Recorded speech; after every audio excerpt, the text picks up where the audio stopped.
This channel is part of the History Hit network.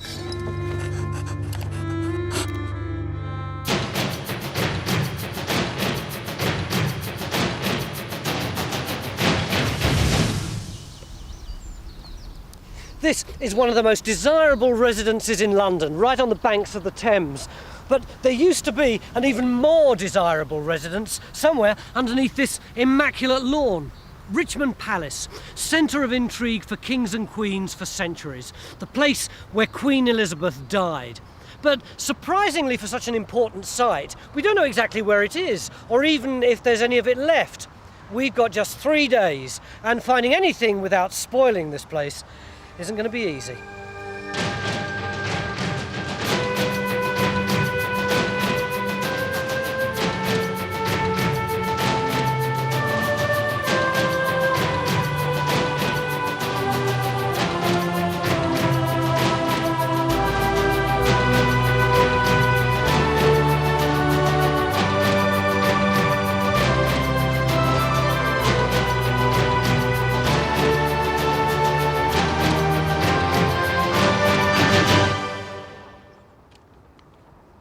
So all of this was the palace? Yeah, fantastic, isn't it? Amazing building. All these pinnacles on the top. Where exactly do we think it was? Well, it's all across here with the main building on the lawn where the surveyors are over there. And where do we think it was painted from? Well, it's from the other bank, so it must be somewhere over there where the blue boat is, all those trees looking down this way. And where are we? We're actually out here in the middle of the river. Because the river's been narrowed and constrained, and we think the original bank is somewhere across in the front there. it is a heck of a massive place. Surely we're not looking for all of it. No, what we're going to do is concentrate on that middle bit, which is the inner sanctum of the royal private apartments. This bit here? That big block there, yeah. It's well documented, and luckily there's a local historian called John Cloke, who I met many years ago, who's done a lot of work on it and thinks he can place that from the documents and maps that existed. Great. So we ought to go and have a chat with him and he'll explain it to us. John, Hello. you reckon you know where the palace is? I think so. I've made this plan. We're about here at the moment. So where would the original riverbank have been? Just a few yards further back that way. Sort of here-ish somewhere? Something like that, yes? And where would the palace itself? Well, if we Have come started. up this way a little, I think probably about here Yeah? we would have had the southern wall of the Privy Lodgings building. That's the inner sanctum bit. That's right, Yeah, the royal apartments are So there. somewhere around Around here, here. Queen Elizabeth would actually have died. That's right. In her Amazing bedroom, thought, that. isn't it? If John's right, then the vast bulk of the Privy Lodgings, plus a moat and the old riverbank, lie within our grasp, sandwiched between Trumpeter's House, the big building to the north, and the Thames to the south.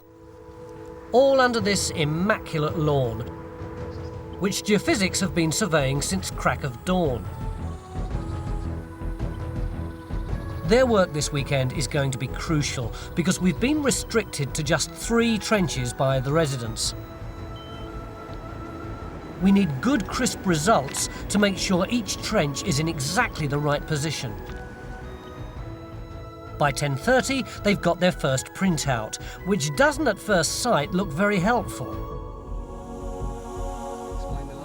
Can Mick untangle it? I mean, what I would want to know straight away, I think, John, is how that fits with John Cloke's projected plan that you've got here. I mean, this is you know, reckoned to be okay, but not quite clear to within a few metres each way. If we're going to put a trench in on the basis of this, you know, do we put it down here or do we put it up here?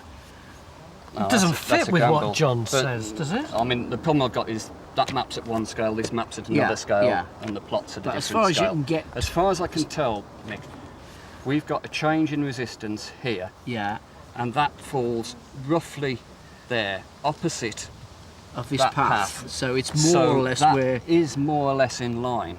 So you're saying that this line here could be the south side of the Privy Lodgings? It's possible. Yeah. In fact, the geophysics results line up perfectly with John Cloke's estimate of the southern wall.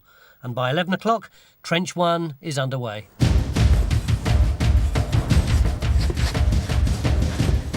Anxiously looking on are the residents of Trumpeter's House, Baron and Baroness Van Diedem and their neighbour Mrs. Franklin.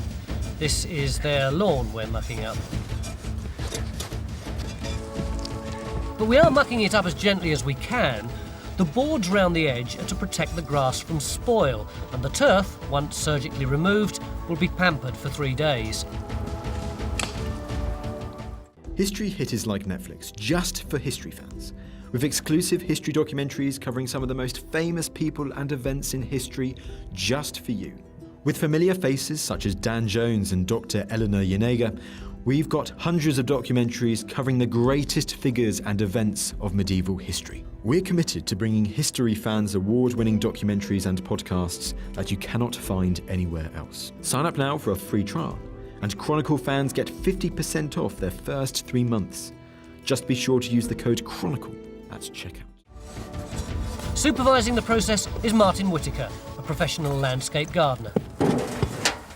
And then when you're finished, we fill in the hole. You won't even know the difference. Can you guarantee that? Not in writing. One of the questions we hope to answer this weekend is what the Privy Lodgings looked like when Elizabeth I lived here. This is harder than it sounds, because there'd been a palace at Richmond for nearly 200 years when she came to the throne, and it had been rebuilt and altered several times.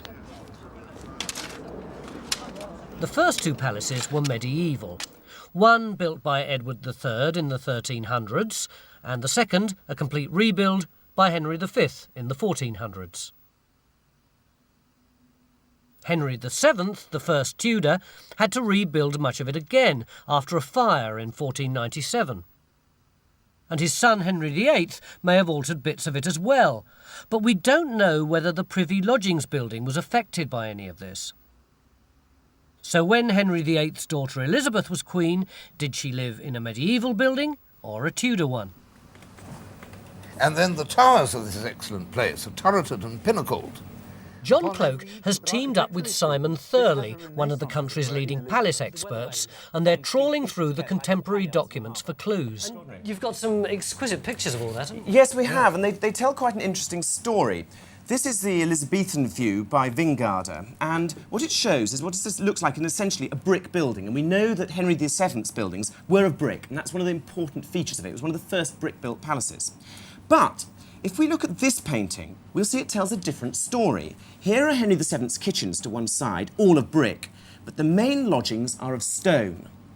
And so what we're looking for, if we're going to try and find the main lodgings, are the stone lodgings, which, in my view, seems to indicate that they could well have been the same lodgings that Henry V built himself. It's at this point Trench 1 hits part of the building. Just where both geophysics and John Cloke thought the southern facade of the Privy Lodgings might be, is a wall. Brilliant. But it's not stone, and it's not medieval. I just handed this brick on passing the trench. What do you think of that? Well, I don't know. That's all I say is that's rather difficult to date. Bricks? This Bricks? one. Bricks. Yes. Bricks, good. Bricks. Where's this come from? This comes Just out in there, there. literally. Yes. It's just coming out. It's not a hole. What a pity. It's not quite a hole. We haven't got. Yes, might I mean, just be obviously, the there. critical thing is trying to get a measurement of these because we can tell. I mean, Henry VIII had a series of sort of specified brick sizes, and so that'd be handy. But it looks like a Tudor brick to me, wouldn't you say? Yeah, oh, absolutely. It's got the right That sort of one. dimensions to Yep. it. Yes, You haven't got a yes. ruler on you, so we can just get a sort of rough measurement of that, have you? No. Has anyone got a tape measure? I've got a tape. That's what we want. Whoa. Okay, now this should. Ah, great. Yes, metric. Don't know about metric. That's foreign. Has anyone got one in a? Yes, this is what we want. This is an imperial one. This is much better. Let's see. Yeah, now that's quite interesting. Now that's an 8.5-inch length, width 4. Now, if this brick was at Hampton Court, that would be a Henry VIII brick. Right. Definitely. Not a Henry VII, a Henry VIII brick. If it were at Hampton Court. So there's something for us to go on with to begin with. Right. That's wonderful. Well, it'll be great when we get There are more Tudor bricks in the wall, though they're a different size, and Berwick and Simon agree it was probably built by Henry VII. But under the lawn is not the only place we're looking for bits of the palace.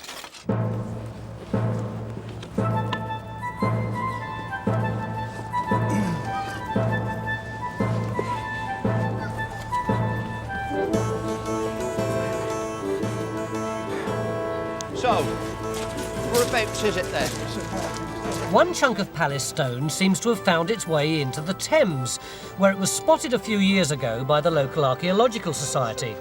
Phil's volunteered to help them get it out. Just watch yourself. Oh, that's that pipe. It's somewhere around here, I think. This should be easy.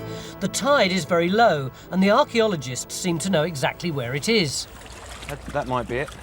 Well, there's definitely something there. So Let's have a try with that one. oh, you got something here, pretty hefty. That's that the it? one. Yeah, that's the Oh, piece. look at that. Yeah. That's it. You want to get your hand caught out? He's heavier than I thought. Oh, look at that. Oh, that's rather splendid, isn't it? Hey, Yeah, I reckon. let's get it out then. Now all they've got to do is clean it up and work out what it was. Shall we do that again? Just to convince ourselves. Okay? Yes? Just after lunch, and Mick's having a ball at Trench 1. He and Phil have got a kind of archaeological Lego kit to play with, as stone after stone comes out of the ground. Oh, look at that. That's a different size window too, isn't it? It's a different. Well, it's Is yes, it, or is yes. that the edge? That's No, the edge. no, it is a window. That is a window because- there, but yeah. there ain't one on the other side. Well, we've lost So it. that's haven't the we? So window edge that is rather the than edge of the yeah. window. Yeah, so that's this bit that goes There, there, and then that bit then goes that in bit there, goes there. and then you've got to have at least another one of Another those one of those. over Oh, there. there. We were trying Yeah. to. Mick! Hey, you're not going to believe this. We've got a complete palace here. Look at this lot. That is amazing. We've got lots of bits of window, sides of window, bits with the where we've even got the lead and bits of glass out of it. It's very good, isn't it? Is this Queen Elizabeth's palace? Is this part of her where she lived? Where she lived, yes, but she didn't put this up. This is going to be earlier. We want to know the mason's name and the date and what he had for breakfast, right? No, we can't do that. Yeah, but what is it, Berwick? What is this piece? Because we've studied what up is like it? that, but we don't really understand. No, what I don't think it is. I suspect that's another windowsill, isn't it? Yep, it's this big stone, which is actually a sill and must have been lying down that way. It's really that. That's that right. way. Yep. So it's got a sill Oh, right. and then a Right. drip below it, so that the water would coming off the front would drip down and running down the wall. Yeah. But what is interesting is the shape of this funny moulding here. And I say it's a funny one. It's what I call sloppy. It comes right at the end of the medieval period when they're not cutting their curves as precisely as they used to. So this is definitely late, not from I would say an so, older yep, palace. Yep, I would say this is it's much more likely to have gone in the remodelling or whatever happened in Henry VII's reign. Other parts of the Tudor window have survived too. Fragments of painted glass, and this bit of lead, which would have been used to tie the panes of glass into the frame. So that's Tudor windows to go with a Tudor wall. But that doesn't mean Henry VII rebuilt the whole thing. He may just have altered bits of it. We won't know for sure until we've dug more trenches. Which should be quite soon, because John and Louis have nearly finished their second area up by Trumpeter's house. Meanwhile, Mrs. Franklin's attention has been diverted from the gaping hole in her lawn to the stone from the river, which Barney's now identified. Part of I think, anyway, I think it's part of a window. So you have to imagine that it's like that. And there would have been a whole sequence of them, one on top of another. This is the inside, display to let the light into the room, this bit here. And that's the decorative moulding here. Yeah. And then that socket there, I think, is for a glazing bar that would have held the windows and the actual glass in place. So you'd be in the room here, looking through the window to the outside here. It's tea time day one, and we've had the most stormingly good first day. We've got Tudor coming out of that trench like there's no tomorrow. But our job was to try and locate this palace somewhere in this grass. And in order to do that, then we've got to find a second edge, which is why we're going to have to dig a second trench, which hopefully is what Phil and Mick are trying to sort out now with John. What have you got? Well, a few more blobs. One of which, the white diagonal, is a modern cable. But there are also a number of parallel lines which might be walls or even the moat. They're all relatively close and could be covered by a single trench. And then 46 metres. But Mick's armed with John Cloak's estimates of where the back wall is measured from the front. Do the two results tie up?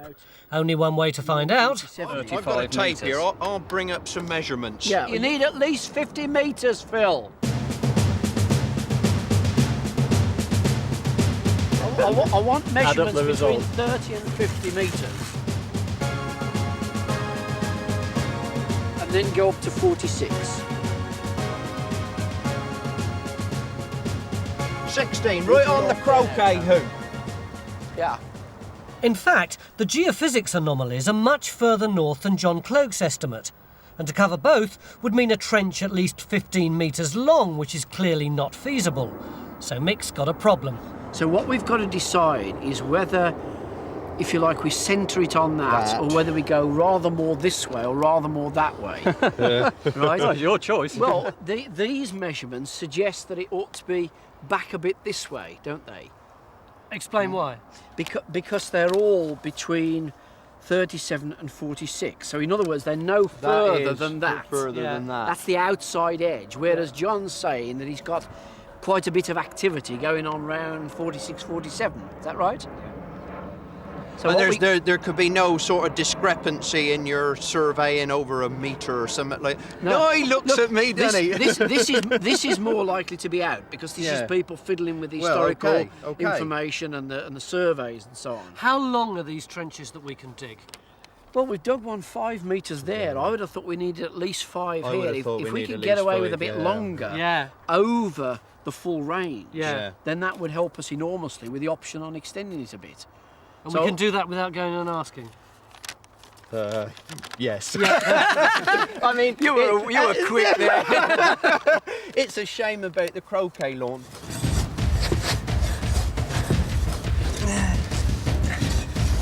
And so the historian's measurements are shelved and the trench goes in on the geophysics results. Work of art. Which is lucky, because the historian's estimates were based on the distance between front and back walls. But the front wall in Trench 1 from which they took the measurements is not apparently the front wall after all. It doesn't really look thick enough to be the main outside wall of the whole palace, but it may be one of the windows or the galleries or something butted onto the outside of it. The colour of this earth is completely different on this side to that side. Precisely, that's why we know it is a wall that separated the inside of the building from the outside. Which raises two questions. First, where is the front wall of the palace? And second, what is the Tudor wall in Trench 1? Well, what it could be is this extension on this drawing of 1638 by Hollard. There is a porch or a bay or an extension sticking out from here, and I'm wondering if what we've got is that wall there. That's exactly where our trench is. So we've got to persuade the others to actually extend the trench a bit to pick up the real wall. That's right. I think we need to go 3, 4, even 5 metres further north to test that hypothesis. We'll see whether they'll buy that. End of day one, great day, fantastic trench. I think this is probably one of the best trenches we've ever dug on Time Team. What with all these finds and this Tudor wall, which no one seems to think any longer is actually the front wall of the palace. They reckon it's the remains of some Elizabethan conservatory or something. They're now betting that the front wall of the palace is around here somewhere. So we should be able to pinpoint it tomorrow, and they're already taking the turves off that trench over there, so with a bit of luck we'll be able to locate the back wall, and then we'll be halfway to placing exactly where this palace actually sits on this lawn. And given the number of finds that we've already found outside the palace, heaven only knows what we'll find inside. Beginning of day 2, and this is our problem. We're looking for the front wall of the palace, which we think is somewhere around here. And in order to find it, that means either we've got to extend this trench in this direction, or we put in another trench somewhere around here.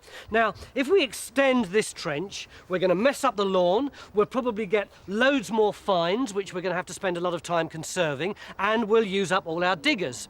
On the other hand, if we put in another trench here, that means we'll already have dug a total of 3 trenches, and we're only allowed 3 by the residents over the entire weekend, so we'll have used up our entire allocation.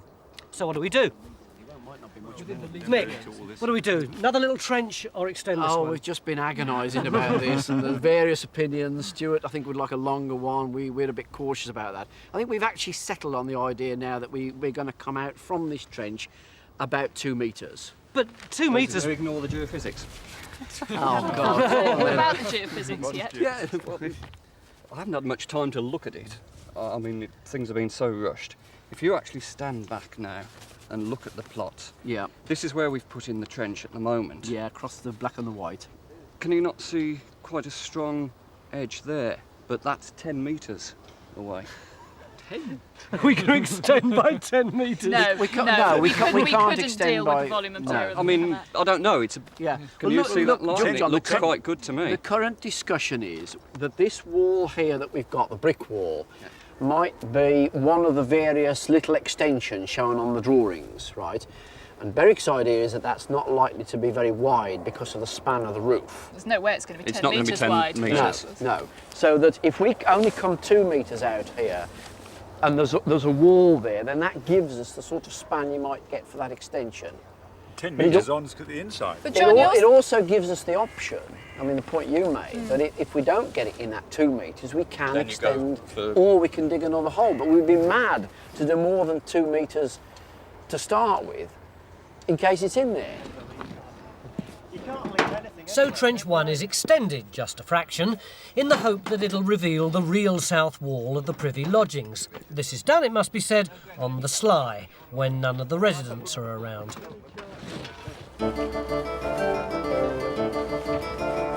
Mrs. Franklin, in fact, is busy elsewhere, with Carenza and perfume expert Maria Liz Balchin.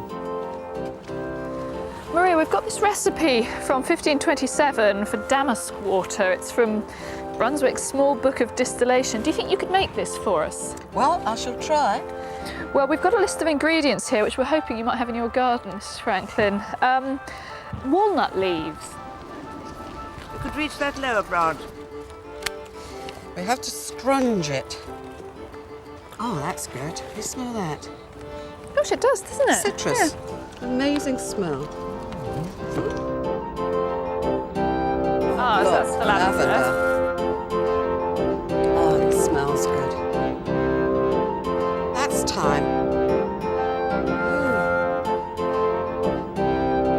Some marjoram. Now, doesn't that look pretty? Bay and cypress to finish. It's amazing you've actually got everything in your garden here, Mrs. Franklin. Everything you want, apparently. Yes. It's going rather well on the lawn too. Phil's uncovered another brick wall, slap across the middle of Trench 2. That's what it's sitting on then. And this is a serious wall, 3 times as thick as the tiddler in Trench 1. You've got what you call a floor here, so this could be an interior floor of the palace? I would think there's a reasonable bet, yeah. And are you prepared to say that this is probably the palace wall, the back palace wall? I'm beginning to put money on it, and I don't normally put money on anything unless I know I'm going to win. At last, after yesterday's false dawn, Trench 2 has given us our first main exterior, the north wall.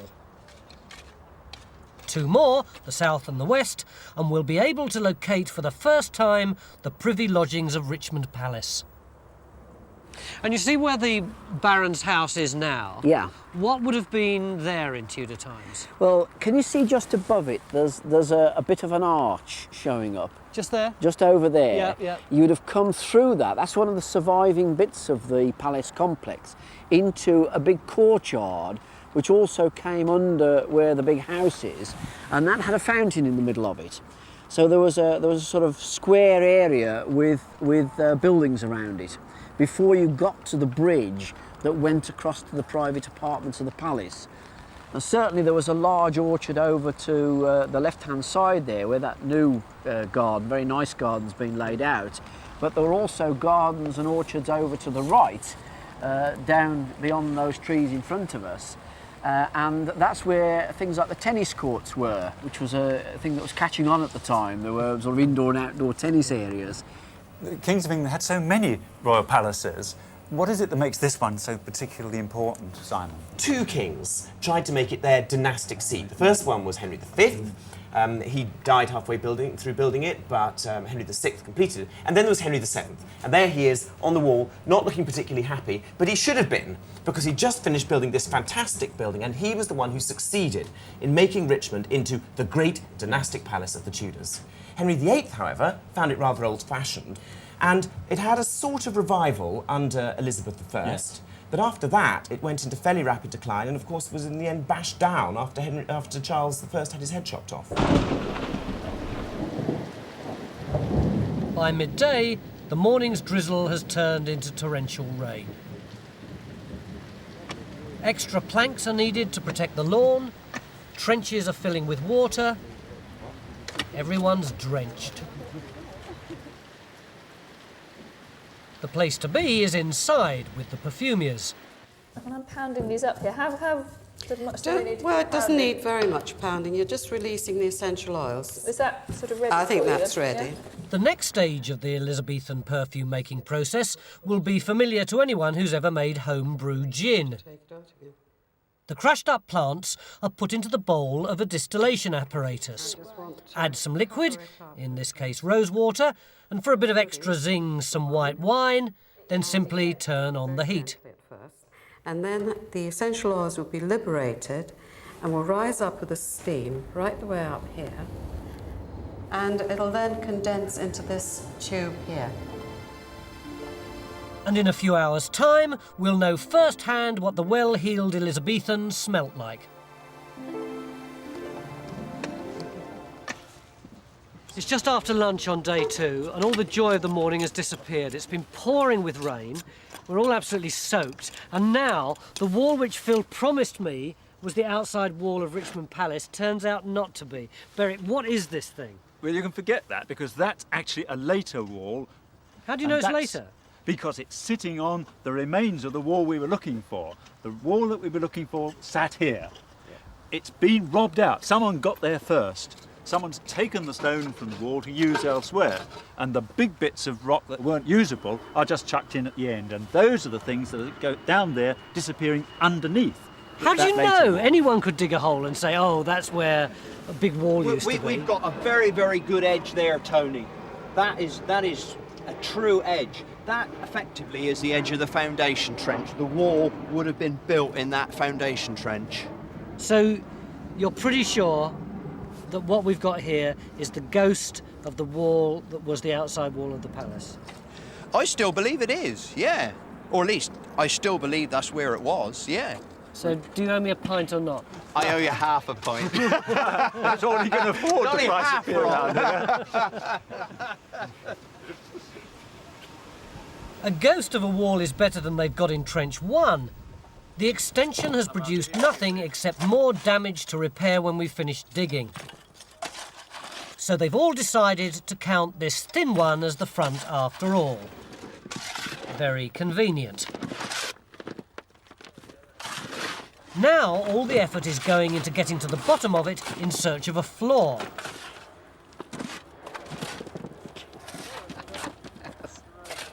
Efficient though this looks, digging for the floor could take weeks, so they decide to burrow a small hole instead. It's a lot deeper than it was last time I saw it. It's a lot deeper and it's going down. We haven't actually got any evidence for flooring as yet. Right. And so... And the wall's still going down, it's, what, a metre below this ground surface, is it?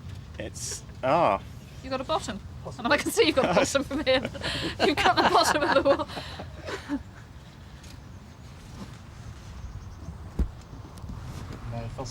No. Back at Trench 2, Phil's trying to find the width and depth of the north wall foundation trench. Whoa! Look at that! Bellarmine jug, isn't it? Yep. What is it, Phil? Bellarmine jug, Tony. What's that mean? They've always got this rather gruesome looking face on. You see that? There's his two eyes and his eyebrows. They're very, very characteristic. What sort of period would that be? Well, I mean, we're looking at the 17th century. I mean, it'd be absolutely ideal for them demolishing the palace. So it's the right Spot on. period? Yeah. And what would have been in it? Usually wine. And how big? Well, I mean, they are quite big-bellied, so I suppose you're looking at something like that with a little handle on the side, probably for carrying it and for pouring. Oh, great. Get back there. Yeah. Get some more stuff.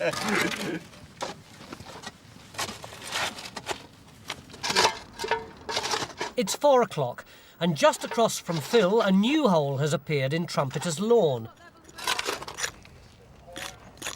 This is our third and final trench, and it's gone in where geophysics think the northwest tower of the Privy Lodgings might have been.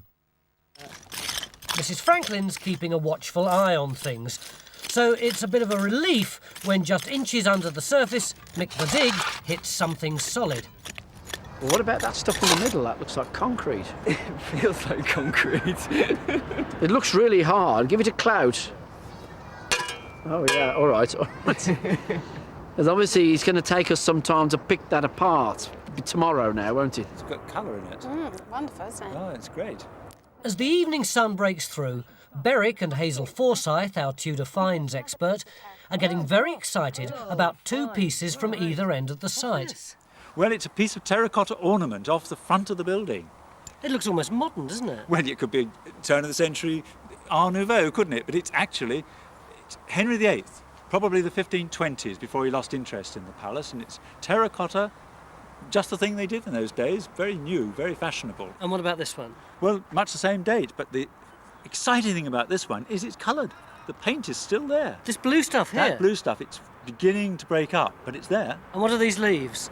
Well, this is typical Renaissance design. Acanthus leaves, probably part of a long frieze. These plaques, if you like, were attached, pegged onto the exterior of the palace. So you have a decorative frieze running all the way around. Much cheaper than using carved stone. To find something like this with the paint still on it is spectacularly rare, a real triumph for Time Team. Originally, there'd have been thousands of them connected end to end, forming a blue Renaissance halo round the building. 6 o'clock, day 2. We've got all 3 trenches in. Looks like we've got plenty to do. And just when I thought I wasn't going to have to go to the residents and ask for special dispensation, they seem to have decided that they want a 4th trench. Yeah. Where and why? Why are you looking at me? There, and because the geophysics have come up with some interesting data. I mean, basically what we've got, Tony, is a linear anomaly that looks as though it could be the Western Wall. And it fits in perfectly with where Stuart says the Western Wall should be. So where do you want to put it in? At right angles to the anomaly, just at the bottom of the bank. Yeah, just about down there. Here somewhere? Yeah. Somewhere there. Yeah. I'll give you an exact measurement. She's here. Oh, right. Do you want to ask her? Mrs. Franklin? Mrs. Franklin? What do you want? We would like to dig a 4th hole. Well, how big and where? Probably about show me where. 5 by 1.5, like the others. What? Well, just as big as the others then? Like that one down there. Probably about 5 metres long. Oh, an enormous hole in there. But the thing is, this is exactly happening what I expected would happen. When you got so far with just the 3 trenches, you want to go to another trench. And then they go to another trench. And, I mean, you're not going to be gone by Monday at this rate. Oh, we They'll be are. cleared Oh, up. yeah, no, we have to be gone by Monday. Yeah. And whatever happened, I'm back at this work would on be the Monday. final trench. It has to be, because we're all finished tomorrow evening. Because we can't go on after that. All right. Yes, OK. Then, well, I presume the Baron would approve. Well, we'll ask him. I think you have, we'll ask him because as well. it's not just by law. No, we'll ask him as well. But if sharing. you're happy, we can at least say that to him. Yes, you can. Yeah. Yes, OK. OK, that's very Right you kind are. of you. All Thanks right. very much. But we've got the new results for that area now. So I'll be having a look at Mixed powers of persuasion work with the Baron too. So our 4th trench will go in, across where we think the west wall of the Privy Lodgings was, first thing tomorrow. Back in the gazebo, the damask water has been bubbling away for several hours, and the smell of Elizabethan England pervades. Can you smell it now? It does smell faintly like decaying vegetable matter, doesn't it? I mean, Not quite as bad as spoiled cabbage, but a little bit of the rose oil remains, though. You have to be very clever to smell the rose oil through the rotting compost smell. So, does one put it on? Why don't you? It won't burn a hole through my wrist or anything? I don't think so. Actually, that's remarkable. That's really a lot of the rotten vegetables gone out of that. It's certainly better. A lot smoother, isn't it? Well, perhaps they knew what they were talking authentic. about. Satisfied with its bouquet and curious to see how much of the white wine has distilled, Maria decides to go a stage further and taste the potion. Well, let's try.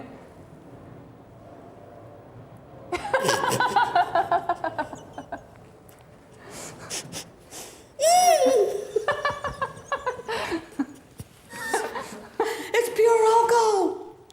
I wasn't expecting that. Oh, get the To bottle, help with all I that think. cholesterol. If Maria had only waited another 5 minutes, she could have had a perfectly decent glass of red wine with the rest of us, as we gather on the banks of the Thames to celebrate a real roller coaster of a day. You bought your waders, didn't you? Well, it's the end of day 2 and it's been a pretty tough day, but as you can see, the sun's come out again and hopefully tomorrow we'll really crack it in our 4th and final trench. You hear that, Mick? Our 4th and final trench. Oh, really? It's the beginning of day 3 and there's still a heck of a lot of work to do. This is trench 1 and those are the cellars that went right under the privy lodgings, and there's a lot of digging to do before we get to the bottom of them. Now, not only are we going deeper, but we're going wider as well. We want to establish this wall of the lodgings, which is why we're digging this trench. Morning, gents, excuse me. And over here, this is where we're trying to get the turn of the building. Hi, Mick. Morning, Tone. And we think we know more about this wall of the building. Phil. Tony. Have we established the width of the wall yet? Yeah, we've got the other edge here, look at it. Diving away there. And where's the other one? Edge. Back against the edge of the cut there. So it's about... That's right. This big? Yeah. Great. Now, this one is the one I've hardly seen at all. It just looks like a great jumble of brickwork to me. Mick, what do we know about this trench? Well, this is where the geophysics had a very sharp angle, which we think is the junction of the north wall with the west wall. So we thought we'd put this trench down over to find that. But in fact, we've lined up the robber trench now with the hoops for the croquet game across here, and it must be somewhere under here. So we've extended it a bit, and now we're cleaning it up. But you haven't found anything of the turn yet? No, we've got a bit of an outer edge where Greg is up the corner, but it's early days yet. We're going to have a bash at it this morning and see where we get with it. And can you tell me anything about all this brickwork? No, not yet. I don't, we can't see it clearly enough yet. Well, hopefully we'll know a bit more about this one later on in the day. We're going straight down to the other trench over there. Okay. We'll take a straight measurement. Stuart has been keeping a fairly low profile this weekend, but he's obviously onto something this morning. He's measuring everything in sight. He seems particularly interested in the distances between our first 3 trenches. OK, Jenny. I'm more interested in trench 4, the one Mick and I had to get special permission for yesterday. We hope it'll hit the west wall, and it'll be very embarrassing if it doesn't. Where do you think you might have a wall then? Well, this end of the trench we've got lots of brick rubble, and we're hoping to find something up at this end. When you say you're hoping to find something, have you got any indications yet? Nothing in situ, it's all just rubble. So we haven't got a wall yet. Actually, that's improved a lot. Yesterday After the success of yesterday's distillation, Corenza wants to explore further the world of Tudor perfume. She's helping Hazel make an aromatic fashion accessory called a pomander. But Hazel, what are we doing here? You've given me this to grind up. Yes. What is it? It's benzoin, which is an aromatic gum from Sumatra. From Sumatra? And it's one of 7 ingredients which goes to make this pomander. The others are orris, bergamot, verbena and ambergris. Would you like to smell Where does that come from? Sperm whale intestine. Oh, actually it doesn't smell as bad as you might expect. Outside in the trenches, we're racing to finish the job. In Trench 1, they're still trying to find a floor, but the sides of the trench might collapse if they dig any deeper, so they're drilling for it instead. Trench 3 is undergoing another subtle expansion to find the extent of what could be more Tudor brickwork. And I'm still anxiously awaiting a wall in Trench 4.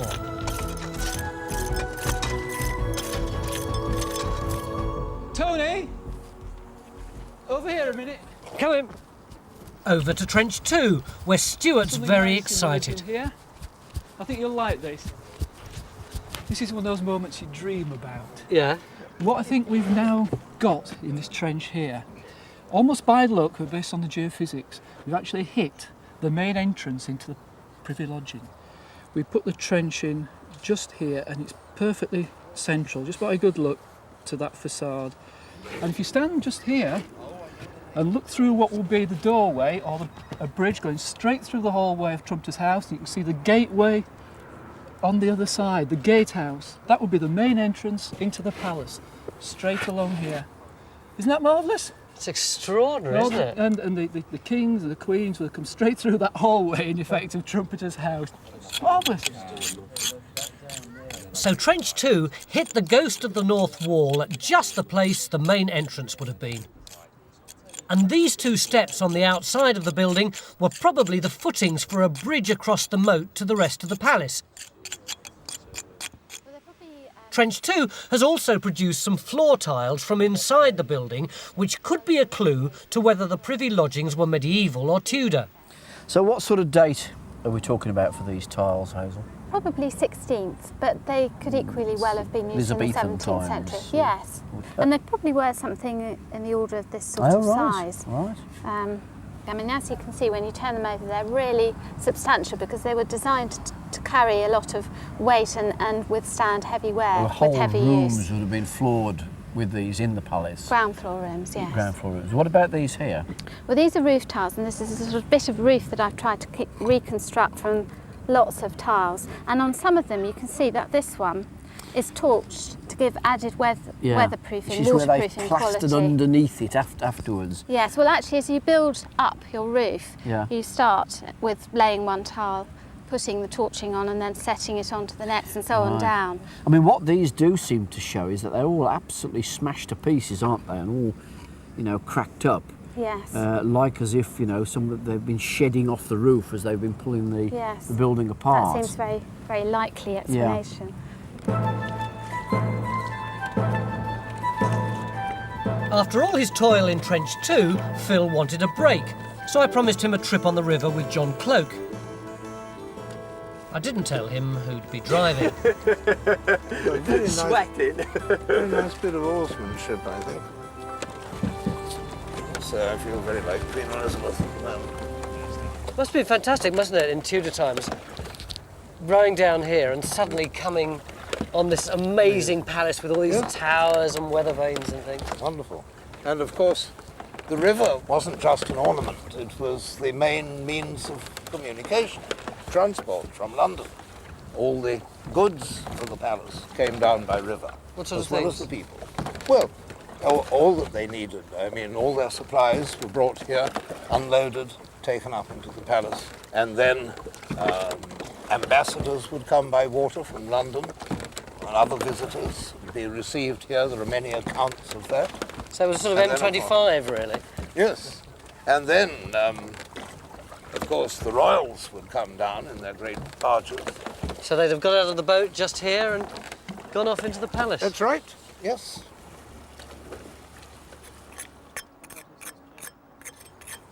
This is Trench 4, the one that we got the special dispensation from Mrs. Franklin to dig. And while all the frenzy's been going on in the other three trenches all day, Jenny's been at the bottom of this, quietly scraping away, with frankly no one paying her much attention. And all of a sudden, she's come up with this. What is it, Jenny? It's a very large wall.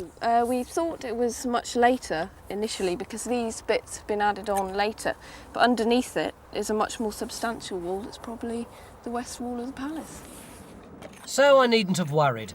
The western wall, made of brick, not stone, is right where John Cloak and geophysics said it would be. which just leaves Trench 3. My goodness me. Now, Well.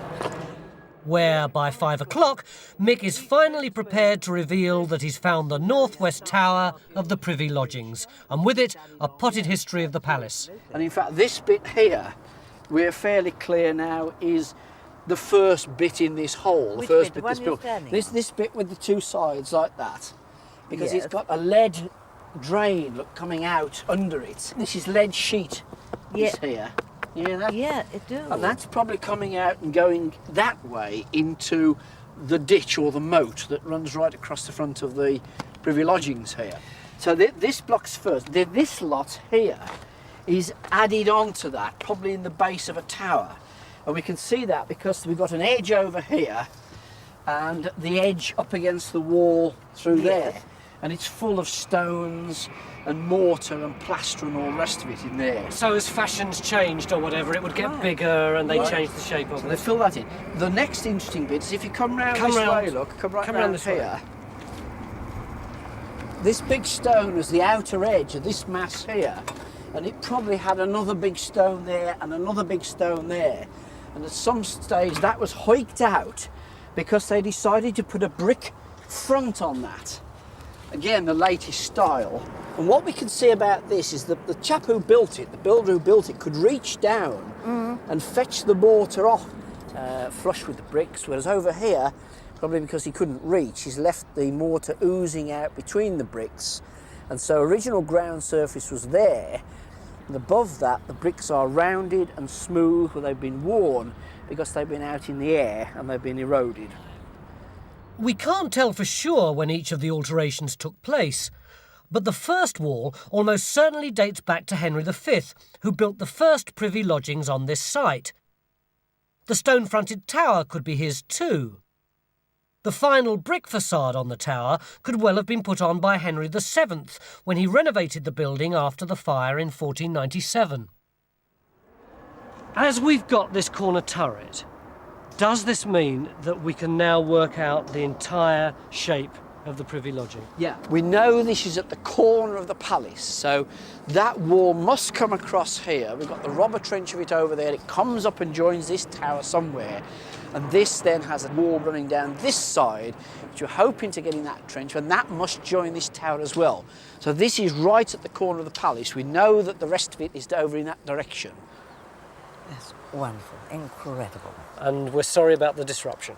Oh, never mind about that. When we came in and I saw the lawn, I was very worried about digging holes in it. And So was I. I just hope you feel it's been worthwhile now. Absolutely. So we've done it. We've tied down the exact position of the Privy Lodgings. Trench 4 has given us the western wall. Trench 3, the corner tower and moat. Trench 2, the north wall. And Trench 1, one of the bays in the southern facade, though they never did find the floor. And John Cloke's original estimate still looks pretty good. He was just a few yards too far south. And now he's got all this information, Steve's been able to reconstruct how the Privy Lodgings would have looked in Queen Elizabeth's reign. Everything we've uncovered suggests this was a brick building, with only the ornamentation like window frames and door arches in stone. Much of it was rebuilt or renovated in the Tudor style by Henry VII, including the extension we found in Trench 1. And the blue decorative frieze was added by his son, Henry VIII.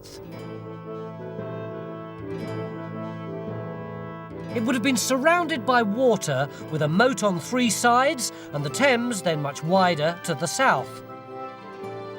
From there, it would have dominated the surrounding countryside, an opulent monument to the Tudor dynasty. But good as it looked, it would have smelt pretty strange, judging by the results of Corenza's alchemy. Oh yeah. What do you think of that? That's nice, eh? Try it. I mean, what's it supposed to do? If I had one, what would I do with it? You carry it around with you to stop you getting plague. Oh, thank you. I just... But Phil, this is what the men would have worn in the Tudor period. Is Civet. it the Jove? Try that. This is the men's perfume. What? Put some of that on. On? On, yes. Yes, you'll splash it to see what you think of it. Put it on you first. What do you reckon?